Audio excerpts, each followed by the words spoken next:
nak se. Ama bete zoom nak itu, pada alhamdulillah. Lâu chưa lâu này đâu. Zoom nak tu, nak thut nak ini, nak zoom kau. Zoom nak tu, nak nuan nak secang. Zoom nak tu, ajar sana acikan tak dagang Allah. Cuma selo, zoom nak tu every time, everywhere ini biasa.คนจะกาโบคุยกาโบว่าเองกาโบว่าคุยกามีอันโลกาโบว่าสุดาที่มีอยู่ดินจานโล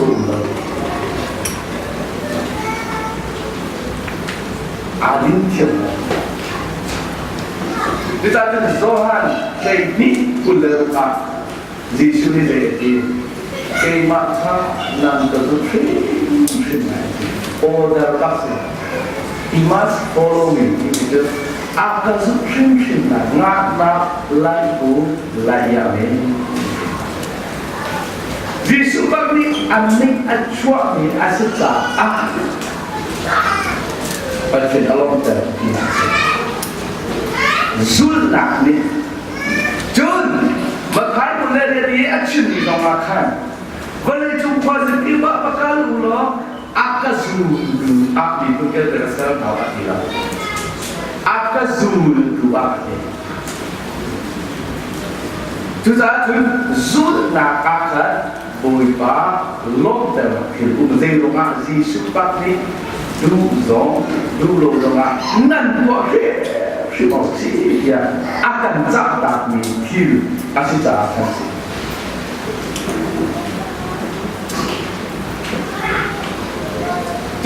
Juga dari kecil ini, form up program ini fungsi dia dekat iPhone ini filter.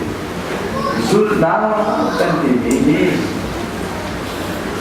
kan ini, ketika kamu kan ini, boy boy, kan ini, kan sup ini, kan sup apa berbahaya ini, kan bersuci.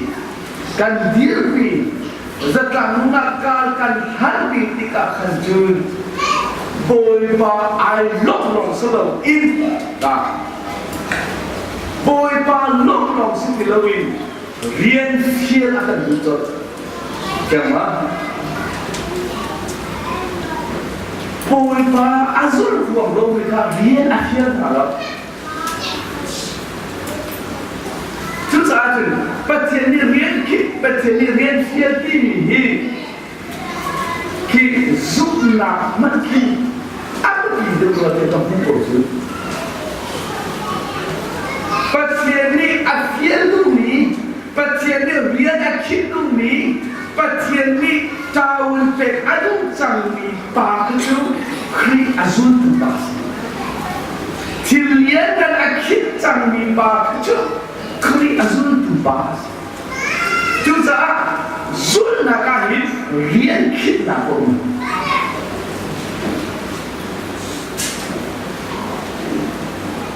Zul nak kahit rian kita pun tinggi lah. Kalau mana zul nak alpeko. Senain coba te ai dam shim kongin pakat dari sila. Yesus Kristus kami wakin kat lean kai ni bahki orang leong kilo akeh leong kilo kemadu nakit orang leong ni mikhail selain dia orang leong ni akeh leong ka visual bah tercet. Baiklah orang leong leong kat lean kai ni bahki kat lean kai ni bahki kan Yesus azam tak lewakan. Kan terlebih kai ni bahki zina langsung kan itu kan suara orang apa hiti kan situ ani itu suara nak melon pe kan masuk rumah kami situ mo dia nak dibuat apa nasul pada negara kita orang kita zisuka asinaka aboy pari aku mibantu setiap kah zisuka kan beres dong Vailam tak cuma an pelini Yesus huko khát lấy bao lâu đi huko khát lấy bao lâu đi huko ăn khéo đi huko ăn khét đi huko ăn hút về cùng là ít Jisu azum bi pani agmu bi tu visual pani azum bi alot samal ki manjung ya pan tu za zum na pi mi tu zum na nek ti mi tu mitin mu ko mi tua kan ko mi mi na kan chairman pa lo ne khong athak lan ma mi mi nu ni kan tua ko mi selo mi nu ko kan ko mi selo koi pa ni ko ra ni kan ko mi si ti mi mi nu tua kan ko na le lebih bagus kokisi. Cuma itu boleh bawa. Kalau mau berbaca kapilah jika mina nak ada maju para disahkan tunai adika. Khazuk nak imkan Yesus ni acau tadi apa yang nak lalu pilih. Sebenarnya kapanikan Yesus Kristus nak jalan ini. Azul mana ati zorla Yesus Kristus azul mana atila ya azul ni kalau ni azul mana atu ni mana kerja adir mana eti kalau ni mana kita boleh dia lagi Kepada aidang nak umpi kita kecil yang tu, juga kan ni aku ni sa akhir asum cang ni tu, pasien ni rian hidup ni orang sekali. Haleluya. Amen. Pasien rian kita ni aju, kan cimlang mami, pasien sian nak leya umi selawi, pasien tu nak leya cara anak mi longkap, pasien ni rian hidup.